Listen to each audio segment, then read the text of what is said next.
సోదరులారా,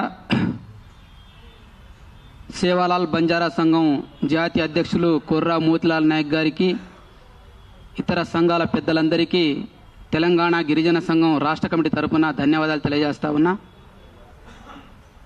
ఏదైతే మద్దిమడుగులో సేవాలాల్ విగ్రహాన్ని ఏర్పాటు చేస్తున్నామని చెప్పేసి ముఖ్యమంత్రి ప్రకటించారో అది అక్కడ పెట్టనివ్వాలి. కానీ దేశం గర్వించే విధంగా, రాష్ట్రం గర్వించే విధంగా హైదరాబాదు అసెంబ్లీకి కూతవేటు దూరంలో దానికంటే మించి అతి పెద్ద విగ్రహాన్ని పెట్టాలని చెప్పేసి, హైదరాబాదులో పెట్టాలని చెప్పేసి కోరుతా ఉన్నాం. అయితే విగ్రహం పెట్టడం వల్ల మాకు లాభమేం లేదు.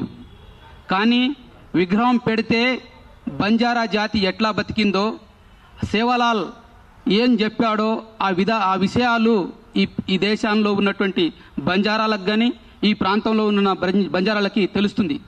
ఆయన అన్నటువంటి మాట, భూకేనా బాటిదో, తర్సేనా పాణిదో, బులాడి పడగోజను వాడిది కాళో.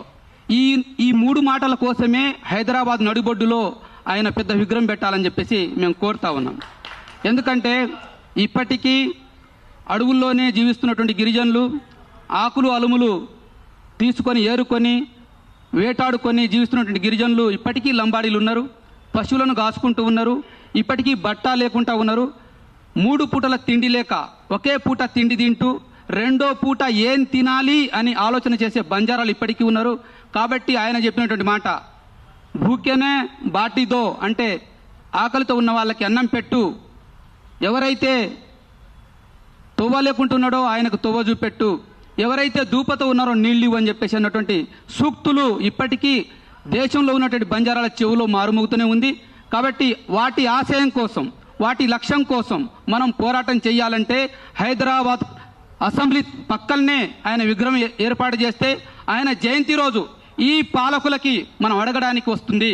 ఆ రోజు వచ్చే మంత్రులు కానీ, మినిస్టర్లు కానీ, ముఖ్యమంత్రులు కానీ ఎవరైనా ఆయనకు జయంతి సందర్భం వస్తే ఆ సందర్భంగా ఇదిగో నా బంజారా బిడ్డ ఈ రకంగా ఇబ్బందులో ఉంది, ఉపాధి లేదు, విద్య లేదు, వైద్యం లేదు, రోడ్లు లేవు అని చెప్పి అడగడం కోసమే ఆ విగ్రహాన్ని ఏర్పాటు చేయమంటా ఉన్నాం.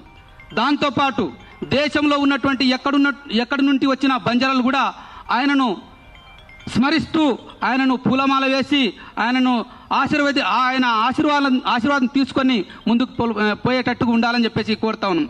అయితే ఈ తెలంగాణ రాష్ట్రంలో హైదరాబాదులో ఆయన కంటే పెద్ద పెద్ద గొప్పలేని లేరు. భగత్ సింగ్ కానీ, సుభాష్ చంద్రబోస్ కానీ, గాంధీ కానీ, అంబేద్కర్ కానీ ఆ కోవలోనే సేవాలాల్ మహారాజ్ వస్తాడు. అందుకోసమే ఆయన గౌరవించుకోవాలి, ఆయన స్ఫూర్తిని తీసుకోవాలి, ఆయన విగ్రహాన్ని ఏర్పాటు చేయాలి. ఆ స్ఫూర్తితో ఆ విగ్రహం సాక్షిగానే మన పోరాటం ముందుకు సాగాలి. మనం ఆ రకంగా ఐక్యం కావాలని చెప్పేసి కోరుతూ నాకు ఈ అవకాశం ఇచ్చిన మరోసారి మీకందరికీ పేరు పేరున ధన్యవాదాలు తెలియజేస్తూ సెలవు తీసుకుంటా ఉన్నా. అదేవిధంగా గిరిజన విద్యార్థి సంఘం ఉద్యమ నేత